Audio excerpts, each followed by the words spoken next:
4 shows, 4 hosts, 1 powerhouse of paranormal and cryptid entertainment all week long. Ghost Cats and Cryptids, joining the Banter with Richie B Podcast Network every Sunday at 6 p.m. Eastern Standard Time.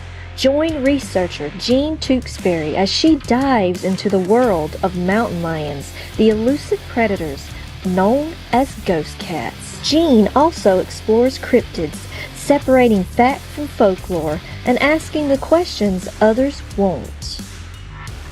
Kick off your week on Tuesdays with the one and only Wojo, host of Home of the Boom. He's diving deep into the world of cryptids, Bigfoot, and the mysteries that shake the woods. Interviews, investigations, and the loudest boom in the cryptid community every Tuesday from 7 to 8 p.m. Eastern Standard Time. Fridays get a little darker and a whole lot prettier. Join Sam from Sam's Pretty Paranormal, where makeup meets the macabre. It's Sam After Dark, spooky storytelling, and her fan favorite segment, Cooking for the Dead. Tune in every Friday from 9 to 10 p.m. Eastern Standard Time for glam, goosebumps, and all things ghoulish. And every Saturday at 6 p.m. Eastern Standard Time, the flagship show returns, Banter with Richie B Live, featuring Richie B and Wojo. From updates to investigations to wild discussions, this is the core of the network. Raw, real, and always unpredictable. Spend your Saturday evenings with the duo that started it all. 4 nights of content, 4 incredible hosts, cryptids, ghosts, glam, stories that will keep you on the edge of your seat. This is the Banter with Richie B Podcast Network.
That one is just absolutely beautiful.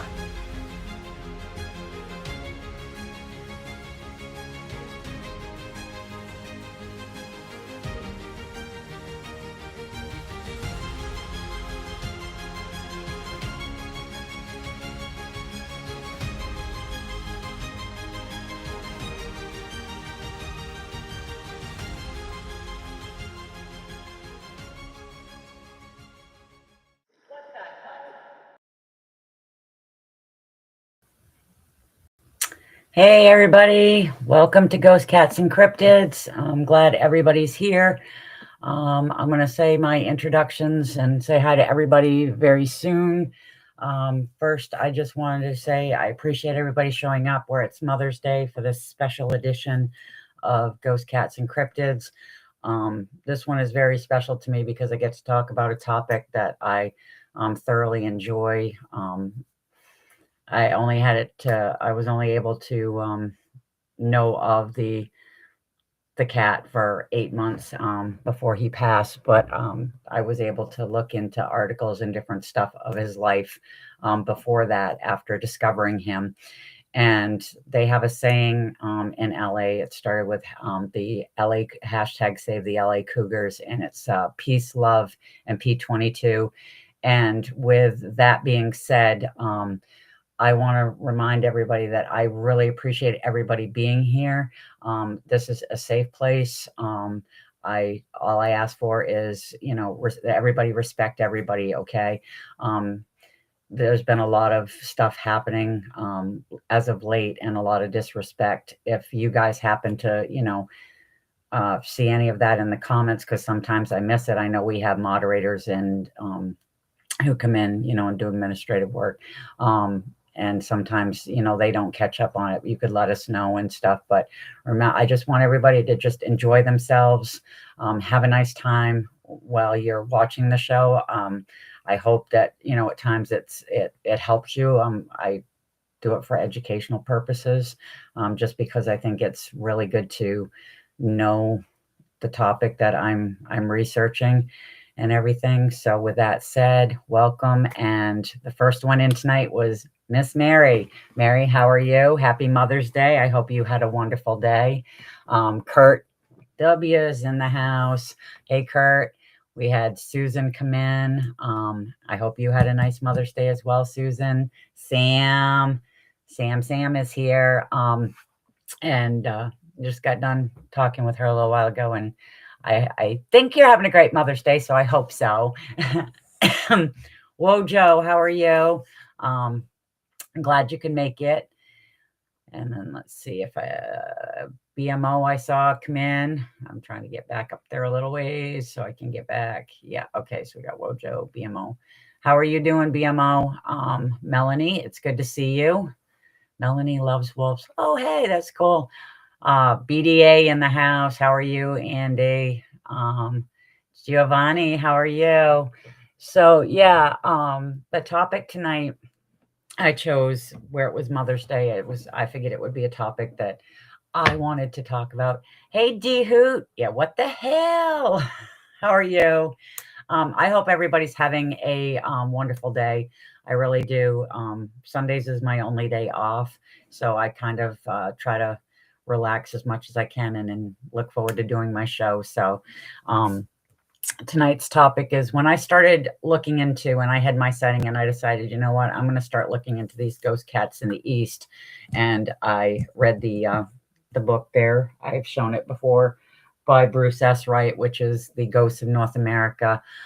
He was a wildlife biologist out of New Brunswick, and he researched the sightings, talked to eyewitnesses, and he did a book on it.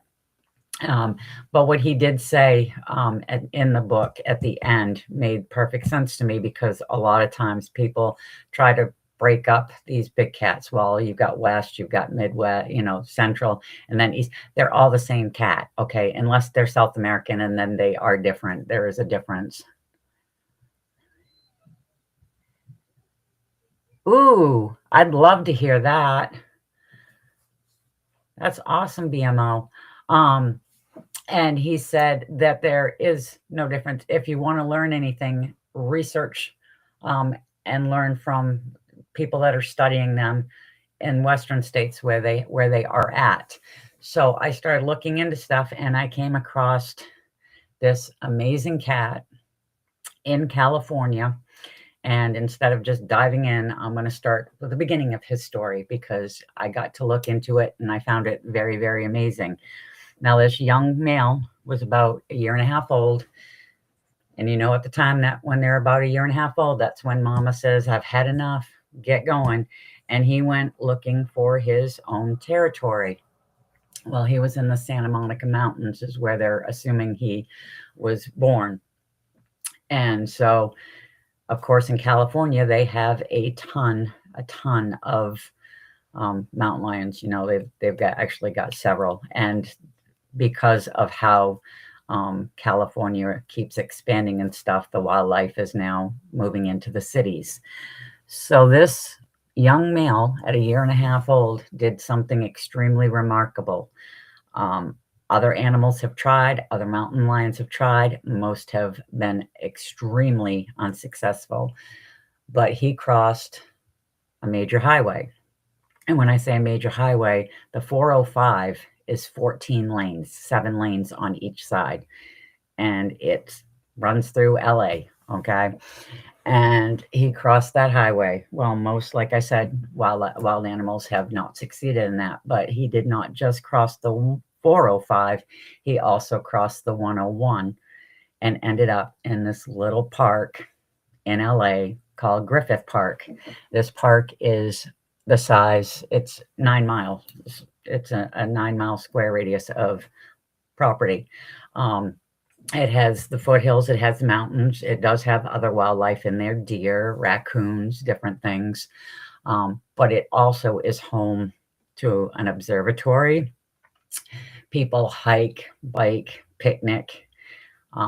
There's plays put on in this park. It's very well known. I mean, if you watch a lot of shows and stuff, Griffith Park is mentioned a lot in different areas when it comes to California. Okay. And this cat was discovered there. They tranked him. They took blood samples. They took tissue samples. They collared him with a GPS collar, and they put him back in the same area that he was subdued in, which is very unusual. Hey, Jason, how are you? I'm here until 6 Central. Okay. Well, I'm glad that you're here. No matter how short of time you're going to be here, D-Hoot, I'm just happy you're here. Like I said, I'm happy everybody that can make it. I know it's hard. It's Mother's Day. A lot of people have plans and other things going on. So when they put him back in the area they found him in, which I thought was very unusual, because they put him back in Griffith Park, which, if you know anything, most people don't like the idea of having a mountain lion, especially, in an area where people are going to be moving around and stuff. They estimated his age when they did it between a year and a half and 3. So I honestly have no idea exactly how old he was. But hi, Lori, how are you? Good to see you. Alien abduction, cats being captured by, yeah. But I found it strange that they put him back in that area. But I also figured that they were going to continue to let him roam to figure out if he could find other space, but he never crossed those highways again. So that was his territory. He made that 9-mile radius his territory, which, again, biologists were shocked by, because mountain lions have a territory that's anywhere from 125 to 150. It's a radius of 125 to 150 miles. So for him to stay there, it also made it to the point that they knew that he was never, because he wasn't leaving that area, he wasn't going to find a mate, and he wasn't going to reproduce. So he was also dubbed, after he was given the name P-22. They don't give them actual names. They just do a P and a dash with whatever number they end up with. They dubbed him the loneliest Hollywood bachelor because he was going to be there solitary for the rest of his life if that's where he chose to stay, and he did. Oh, you have a date. Well, you have a date to mow. Okay. Your good deed for the day. Well, you're awesome, D Hoot. So yeah, I was just finding this very intriguing because LA is very overpopulated city, and there's a lot going on. And for them to leave to put the cat back there and let the cat decide where it was going to stay. But because, it has a GPS collar, they could keep tabs on him and knew exactly what he was doing. So he was roaming around the Hollywood Hills. He was roaming around the forest area. He actually, because a lot of people will tell you that these cats are nocturnal. They're not. They will be out at night, but they're out just as much during the day. It really depends. But because of where the area he chose, he did adapt to be all nocturnal. He did everything he needed to do at night. That way there, he didn't have to deal with people, which actually was a very good thing, because it kept everybody safe. Hey, Sparky. Sparky plays time. Host, okay.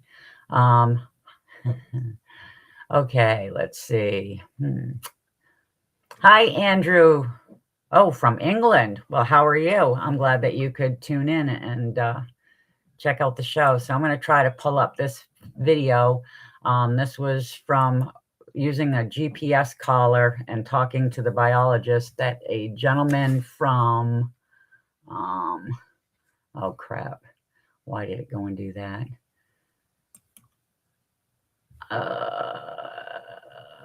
Oh crap. Now, yep, it's not going to give me my files. All right, never mind.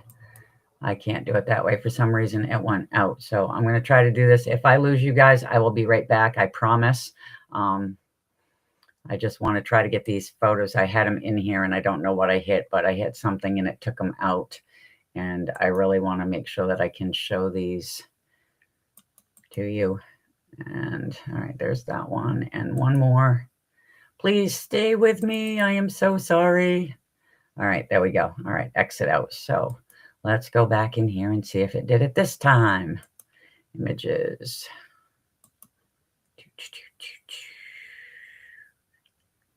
Okay, go down, go down.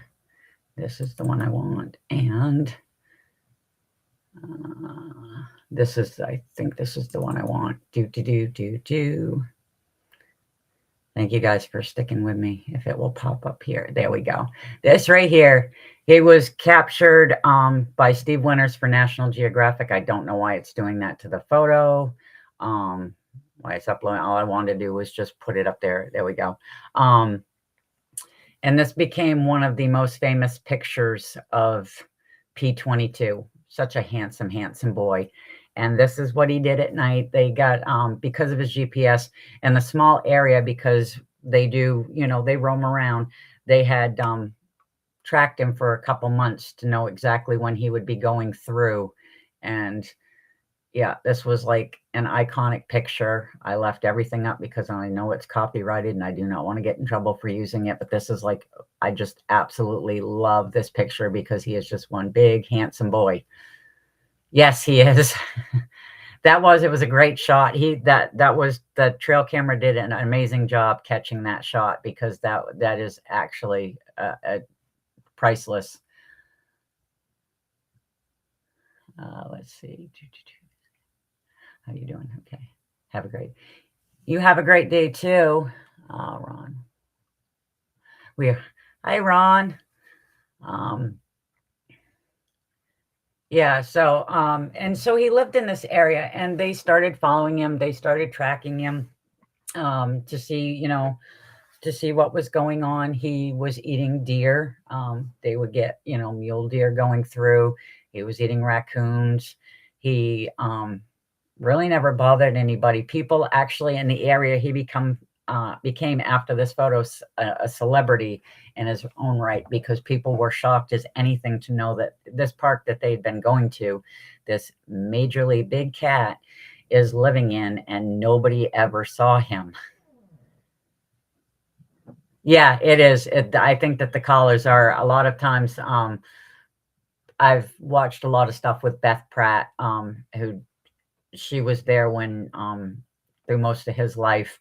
Um, they will break away though, so that they don't get caught on stuff. But it's because they put all the GPS stuff in there. Awesome. That's good. I'm glad. Thank you, Sam. Hey, John, how are you? Um, yeah, and I mean, it was fascinating getting to learn more and more about his life and how he was able to interact. There was a gentleman who lived in some condominiums that went around the park, and he actually was able to set up trail cameras, and he got hundreds of photos because he knew exactly when P-22 would be going through. So it helped keep track of him so that they knew what was going on, even with the GPS collar, because sometimes the collars, when they do the stuff, you know that there's malfunctions and different things like that. And with everything he was doing, he was pretty well focused on. They kept an eye on him, and he adapted his lifestyle so that he was just there at night. I'm sorry, I forgot. I missed Eric. Hey, guys. Bogles in the house. And I just found it really intriguing that, you know, he was showing the world and the people in that area that you can coexist, okay? Because we are, as humans, we just keep populating the area, okay? And we end up going into areas where wildlife is. I mean, they've done it with stuff with coyotes and everything. People always get freaked out with, you know, coyotes on the road. Well, it was their area. Okay, this is what it was their territory. So they're adapting to us living in their areas. And that's one of the things with one of the other ones I did is when you move somewhere and stuff, you need to really know what animals you have around. And to have mountain lions that are in LA, I mean, and there was right after P-22 passed at the end of December, 2-3 months later, another mountain lion was seen in Griffith Park. That one did not stay, but there, you know, it's good to know that you have these animals in the area. And like I said, is it Oakland or Oak? I can't remember what it was, but I was talking about the news there where one was up in a tree and somebody noticed it. Next thing you know, you've got a bunch of people just hovering this tree, taking pictures because, you know, it's an unusual sight, but you do see it, and that's because they're there. But the issue is even in California, I mean, there's wildlife, inland fisheries and wildlife workers that can tell you they've seen plenty of tracks, but they've never, ever seen a mountain lion because they're that elusive. So with P-22, it was a great way for them to actually be able to learn his behavior and try to incorporate it if it works with others as well. Because he was 1 in a million. I don't know of many that would do what he did and stay in such a small area. Yeah, he knew. I mean, and that's the thing is animals learn, they sense things and they know.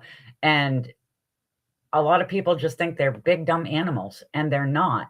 And they are amazingly smart. I completely BMO. I completely agree with that. And it's like they know the dangers. It's like I've said that here with the research that I do, okay?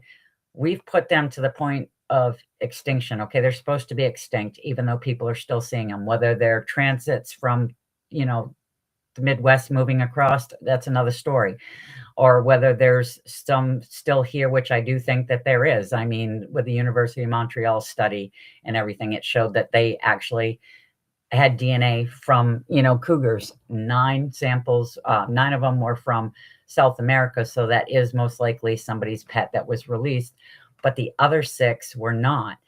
and they couldn't figure out if they were something, ones from the West, or if they were ones that were actually, still around. It's too hard to decipher, because I know they say subspecies and they say this and they say that. But they are the same animal, okay? The same DNA. It's like when Florida decided to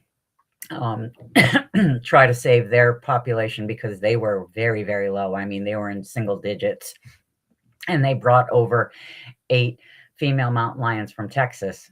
Okay, they're still mountain lions. Okay, there's no difference. They're the same animal. And you can say, oh, well, it's a subspecies because they're Texas mountain lions. No, they're just from Texas. It doesn't matter. Yeah, Arkansas has I know I've got reports out of Arkansas too on that. There's a lot of them that deny it, and I don't understand, because when I talk to the biologists, they say no. But I'm going to look into that more. I actually want to try to reach out to somebody in inland fisheries and wildlife from Vermont, because they have been discussing reintroducing mountain lions to that state, or the catamount as they call them in Vermont, and find out what would end up changing if they did do that, if there's any difference with the hunting laws, or anything like that. Because a lot of people around here, that's what they always say is, oh, they're going to change the hunting laws. You're not going to be able to do this and on this amount of property or whatever, if there's one. And I keep getting told by my state biologist that that's just a load of hokum, but that it's coming from somewhere. It's not just people's imaginations. So it would be nice to find out. I wouldn't have one as a pet. I mean, there's on Facebook, there's a page called I Am Puma, and that gentleman has a mountain lion as a pet. Shows videos all the time. There's also one that's Luna, and that's a black a melanistic, I want to say leopard, because I don't think she's a jaguar. I think she is a leopard. And stuff. In this state, there's 4 people that have them as pets. I do know that from talking to my wildlife biologist, but it's pretty tricky. I mean, I wouldn't want to, because the cat wants to play, and you've seen what small cats can do. Imagine if the big one decides it wants to play, and it wants to play rough. That's a lot of that's some hospital time. I'm sorry, because they're not going to know their own strength.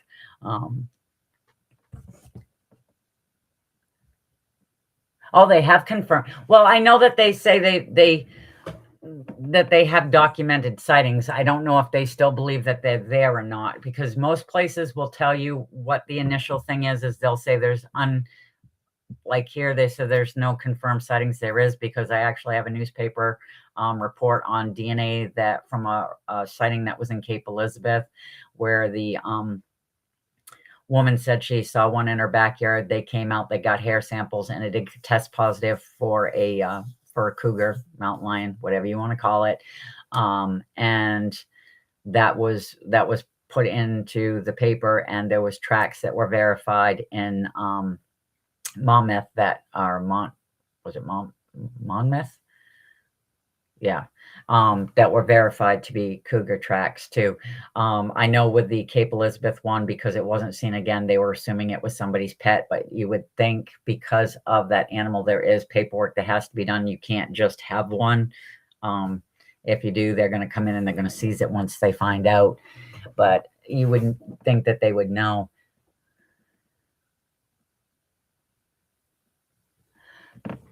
There's a database where you can actually go on and it tells you, Lori, because I pulled it up with the states, with the ones that because it will tell you how many mountain lions estimated in the state from what they've been able to count. They can't get them all, but it does it for all the states. And then I think there was some, because Nebraska has just finally started recognizing that they've had some in there. A lot of times they will say, even if they have confirmed sightings, that they're still They're not in the state because what they're looking for is they're looking for kittens. They're looking for a breeding population, which is what happened with Michigan, when the woman got the two juveniles on her car. She had a camera and it caught that, so she had video of the babies. But you can look it up. They'll have databases for all of the states, because I've pulled up. I try to keep it updated each year because numbers change a lot.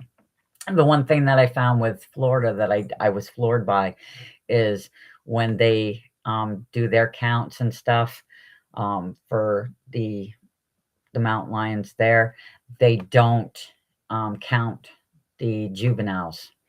And I don't know why. The juveniles are not part of the actual count that they have. And with the story of P-22, though, what I found remarkable with that is he was roaming like the neighborhoods in the Hollywood Hills, and people were showing videos of him in their yard, like laying down, and like the headlights would come and he'd just get up and he'd move around and stuff. And it was kind of funny that he just learned to adapt to having that many people around. And I don't know which one this one is, but I'm just gonna pull up random pictures here of him just because I think he's absolutely handsome. Yeah, right there. Look at that face. And that was from 2019, and that was somebody from the Natural History Museum that took that one. But I know when he passed, there was a big debate. The indigenous people got involved because they wanted to make sure that he was buried back at Griffith Park, because there was talk about having him taxidermied and put in a museum and stuff. And I think that ended up not happening. He did end up being buried back in Griffith Park where he lived.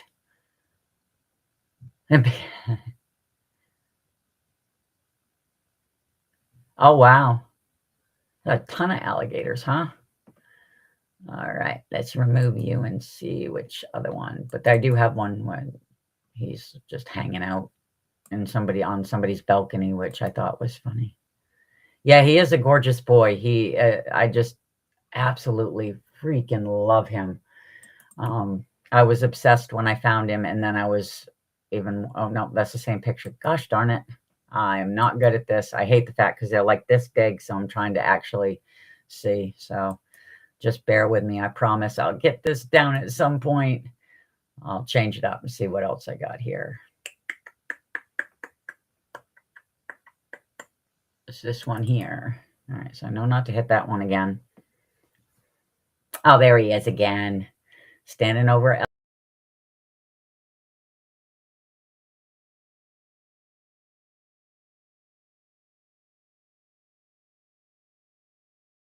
LA, that's the city behind him. Absolutely amazing, his story of how he stayed there.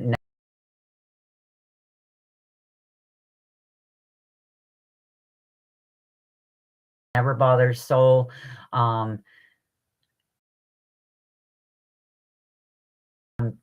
Believe it. Well, he got hit by a car. I'm not all until they actually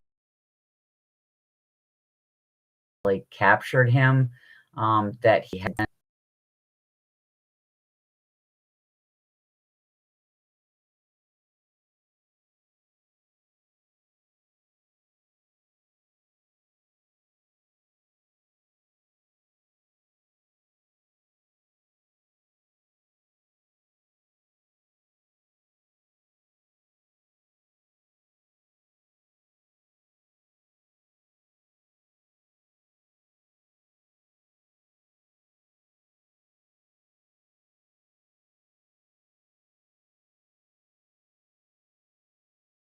just grabbing something real quick and then I'll be back.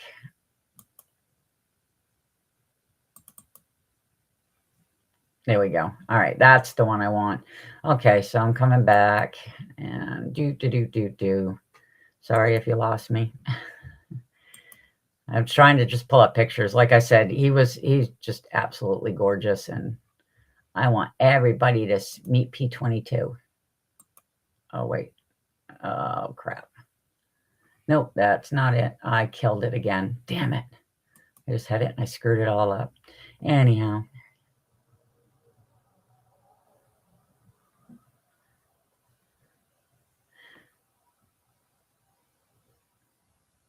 I'm trying to...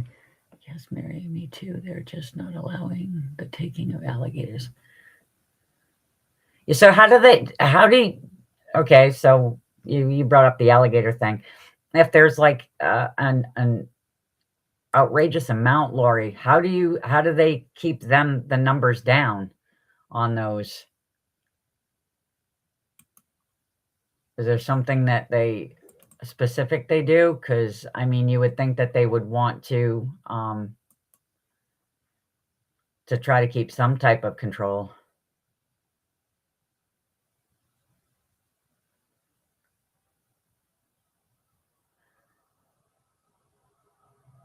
Yeah, he did get hit by a car. He got hit by a car. They're not sure when, because they captured him in December of 2022. He, at that point in time, was in bad shape. The reason that they had to do it was because he actually attacked a dog that was being walked by its owner. And that is something he had never done before. And because of that action, they went and they tracked him down. See, there he is right there on just somebody's balcony. I mean, what would you do if you woke up in the middle of the night and see that sitting on your balcony? But that's what he did. He just roamed around at night and...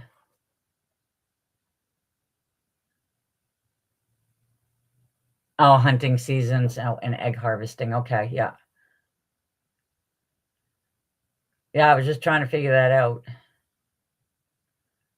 So thank you, BMO. Yeah, so that's mainly what he did. He just hung out in people's backyards, their front yards, wandering around the woods, just that was his daytime. That was his activity, was he would just go around and just hang out and stuff. So he so after, oh, yeah, there we go. After he attacked the dog, which was a sad thing, and everything, they brought him in. They actually got him in a backyard, and this is the great part, because when I worked at the ICM, I got to meet amazing people from all over the world. And I tell you what, this woman came in with her son. They were from LA. And I hope this doesn't do a screenshot thing, but this is the day that they captured him. Okay. He was in a woman's backyard in one of the neighborhoods. And I was talking to the woman and I was like, oh, you're from where P-22 came from. And, because he was in LA, they lived in LA. And she goes, oh my gosh. She goes, we lived in a neighborhood right outside of Griffith Park. She goes, but we never, ever saw him. Okay. She goes, we never saw him ever. She goes, and it's so sad. She goes, but the day that they captured him, he was 4 doors down in the house, four places down from her. All of a sudden, you've got Inland Fisheries and Wildlife showing up at this woman's door. She's on her phone talking. And they're rapping on the door, trying to get her attention. And she's yelling at them, I'm on the phone. And they're trying to explain to her she has a mountain lion in her backyard. And she was just kind of like, what? And she kind of, her jaw dropped, because, by this time, everybody's like kind of congregating. That's why she knew that what was going on. And she said, yeah, they brought him in. And what they did was they tranked him. They brought him in, ran some tests. He ended up, they found he was hit by a car. He had a cracked skull. He was going through organ failure, and he had mange. And that's why he attacked the dog, because it was the easiest prey for him at the time, because he was shutting down. So they decided to make the call to have him euthanized, which I knew the second that he attacked the dog, that's what they were probably going to do. And Beth Pratt was, who was the founder of hashtag Save the LA Cougars. was there. She was also she was an executive for the National Wildlife Federation as well for a while. She was there when the whole thing went down. She stayed with him. Hey, Tim, how are you? And I mean, I was upset because I knew they were going to do it, but it was the most humane thing to do because he was literally suffering. And what came after just blew my mind, because after his passing, he was he was mourned. He was mourned by the community. He was mourned by the school systems. The children just were like insanely upset that this mountain lion who had become so famous was gone. And they ended up doing a life in February for P-22. It lasted 4 hours. They did it in Griffith Park.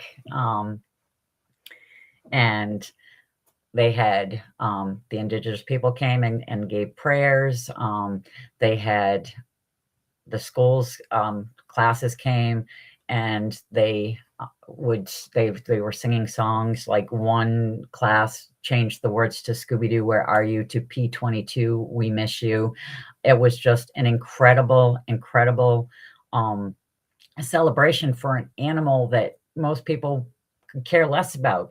But his message was they could coexist. Okay, he lived in LA.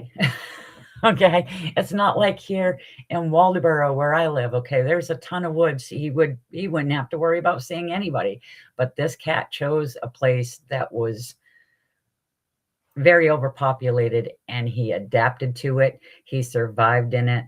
He lived there for 10 years, and there was no conflict whatsoever. Hey, Jesse, how are you? And he proved that this could happen. And that message is just one that I find extremely incredible. I think that it's one for just to remember that, like BMO said, okay, they're smart. Animals are smart. And I think a lot of times humans, we're arrogant. I'm sorry. We are extremely arrogant when it comes to, we know things and we know best. And there's a lot we can learn from these animals. And there was a lot that everybody learned from P-22. It was an amazing story. It was an amazing adventure. Really, the life he lived was an amazing adventure. Being able to do what he did in the area, the small area that he did, was just incredible. And the celebration of life that they had, people standing up, like the indigenous people standing up for him and making sure that he was buried where, he lived, was incredible. And one of my favorite parts, and I've said this before, if you get a chance, go onto YouTube. Rainn Wilson from The Office. He was also in the Meg. He's very funny. He's a big advocate for the wildlife in LA, especially the cougars, which he has to poke fun of and make jokes of. But he did the most amazing impromptu song called P-22, and it's cute, it's funny, it got the crowd going, and it just made everybody think. He proved that you can live amongst humans and there's no conflict. Hi, Mickey, how are you? Yes, I hope everybody had a wonderful Mother's Day. Like I said, I did. I've been home. I feel better this morning. I was feeling like crap. I wasn't even sure if I was going to be able to do this, but I'm like, I have to. I'm talking P-22. You don't understand. Like this, I am obsessed with this stuff. I actually didn't wear my jersey. That's what I planned on wearing, but it's really freaking cold out. But yeah, I have my P-22 here. He goes when I give my talks.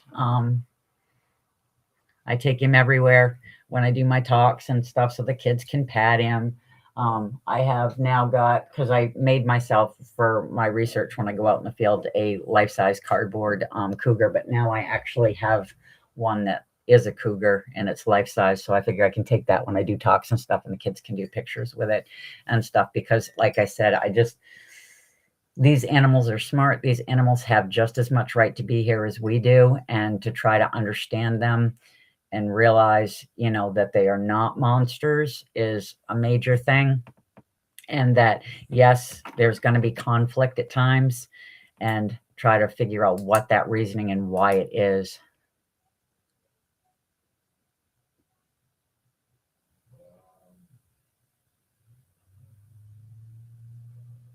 Yeah, well, science is an idiot. Sorry, BMO. It's like, yeah, no. These cats are smart. So yeah, do you guys have any questions or anything? Because yeah.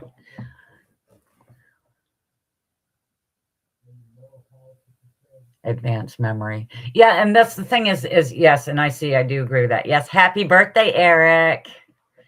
Squatch bait, I should say. That's what I usually like to call them, squatch bait. They have the learning skills. They are very good at that. And like I said, they're taught from their mothers, but they also, like you said, observing. You see things and stuff. They learn patterns. They learn, to how to avoid stuff, how to, interact it, when they need to, and I just find it, that they're a lot smarter than you think. Even around here, most of the sightings that I get reports out of, okay, there's wetlands, swamps, well, the wetlands or swamps, bogs, whatever. And that's where most of the sightings happen. And my theory on the thing is that's most likely if they're going to have a habitat and where there's a bunch of people around, that's where they're going to have it, because I can tell you right now, nobody's going to chase them into that area. I mean, it's going to be hard to get through. It's not like you can just, put a boat in or whatever, because these areas that are wetlands don't have, I mean, they have water, but they've got other issues and stuff that you have to obstacles to get around. And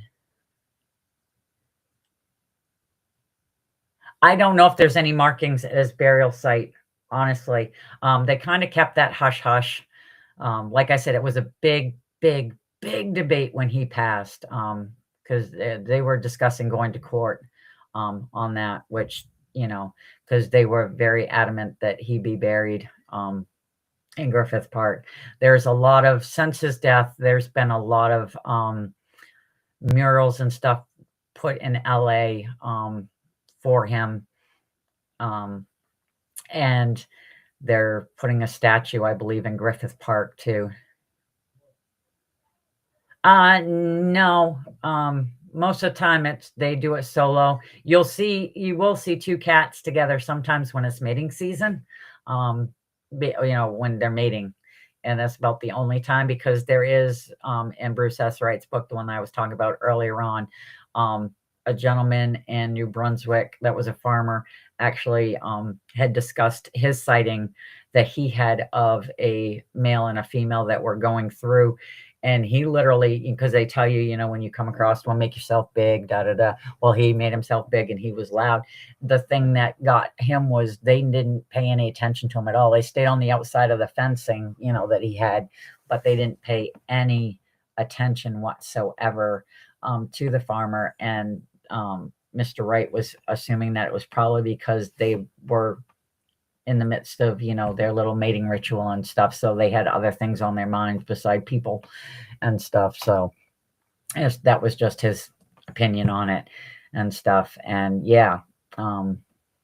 So it's about the only time I haven't heard of any that really travel in pairs. I mean, I'm sure they do, but it's not, as far as I know, it's not a common thing and stuff. It's usually about the only time you see them traveling in pairs too is when they're juveniles, because they do kind of stick together. Even, if mama's out hunting or something, they'll stick together and they play and they learn, from each other, and they learn from mama. Everybody's wishing Eric a happy birthday. But I just think that it's important, and like I said, P-22, to me, his story is amazing. Being able to cross those highways, thanks to his story, the world's largest overpass was made for a wildlife overpass was made, the Ann Wallace, I can't even pronounce it.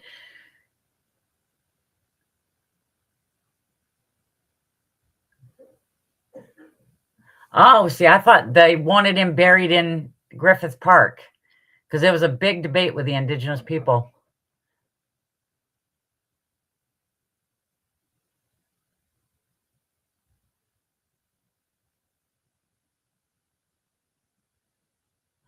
Maybe I'll have to look into it because I'm just going by what the newspaper articles and stuff had said on that.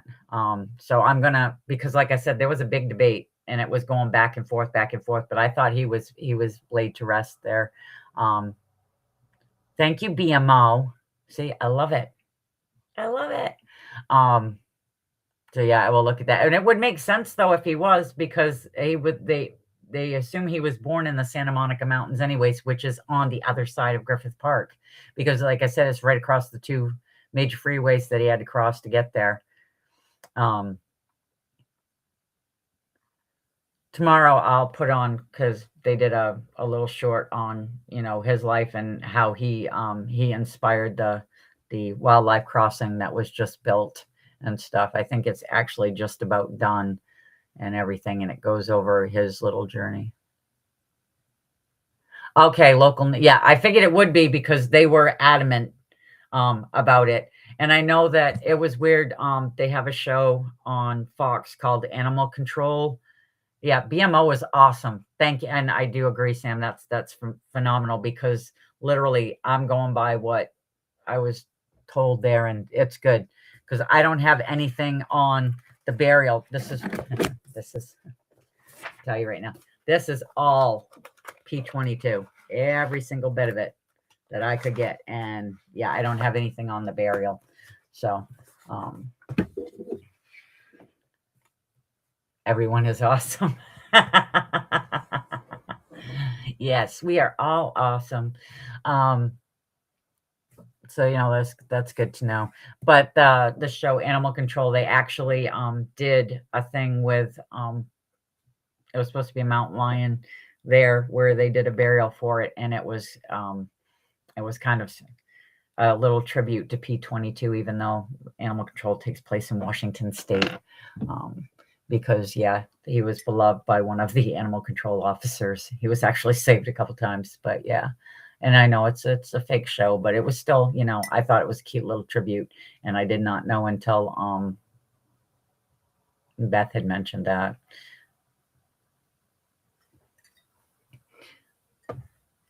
But yeah, I don't know. I appreciate that too. Now I'm going to actually check into that more so, BMO. Thank you so much for that. Because like I said, there was a big stink because they didn't want him to be buried at all. They wanted him taxidermied, and the the indigenous tribes were like, no.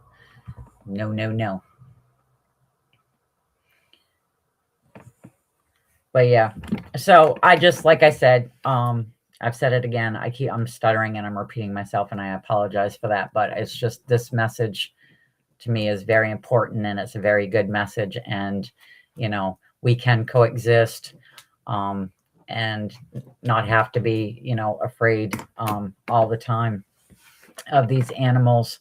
Like I've said before, usually if there's any activity that is threatening activity, there's reasons for it. And we just have to try to determine what it is. And yes, you can't save them all. And yes, sometimes they do need to be put down, especially like with the one, like I said, Bruce S. Wright's book is amazing. But they had one in New Brunswick at one point that had been, before they started saying that they weren't there, that was hanging around an elementary school, and it was there for days and days.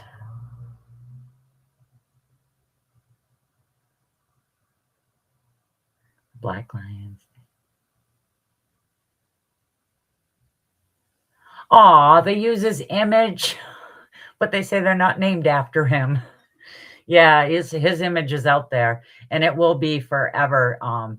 He has P-22 is made a mark on the world. I mean, that's California. I'm in Maine, and his story hit really, really good. Yeah, it's an amazing story. Like I said, tomorrow I'll share on my Ghost Cats and Cryptids page the little nature video that discusses it's shorter. It'll be a lot less rumbling like mine is of his story and how it inspired the wildlife crossing now to help animals get across without being hit. And what I find interesting with that too is shortly after I watched that and I was like, I've got to share this after my show is done.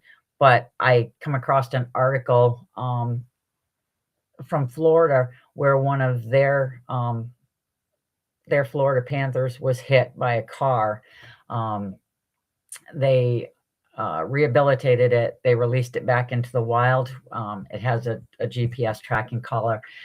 And what BMO said, is really spot on here because they literally have tracked the cat, and the cat, after being hit by that car and surviving, has never crossed the highway again or any roads. It has not gone near them. It will use the swamps and the woodland areas to move around, but it will not cross a road at all.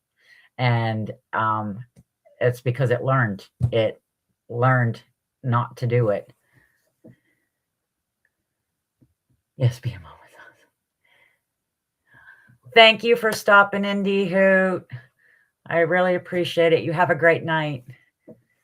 And that's the thing. It's like he was saying is, they learn and they observe. And if this cat was hit by a car enough so that it had to be rehabilitated, but it was fine to be released back into the wild, and now it refuses to go anywhere near a road, it learned something from it.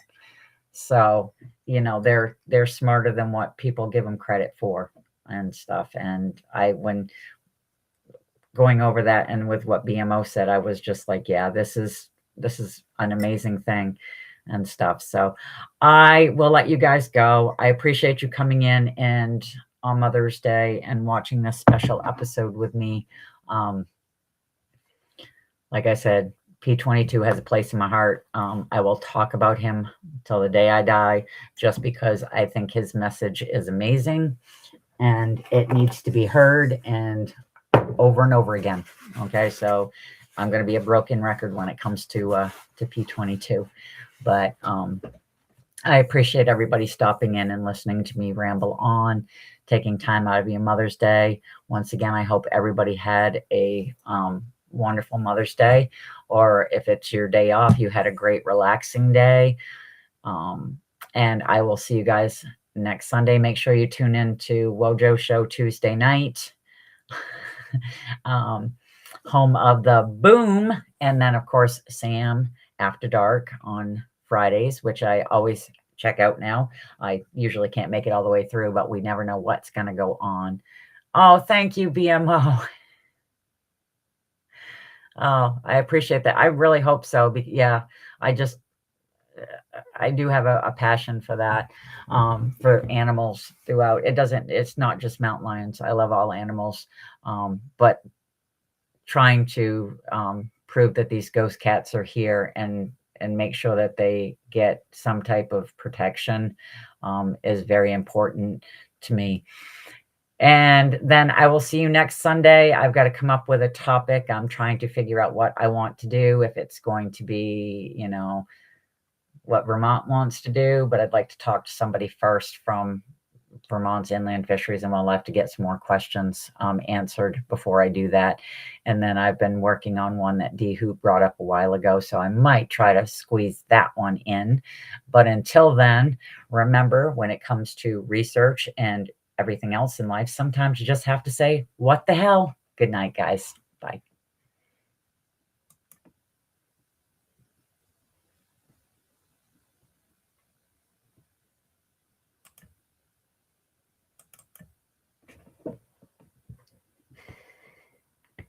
It's not going to do this thing. Oh my God. It's not letting me leave.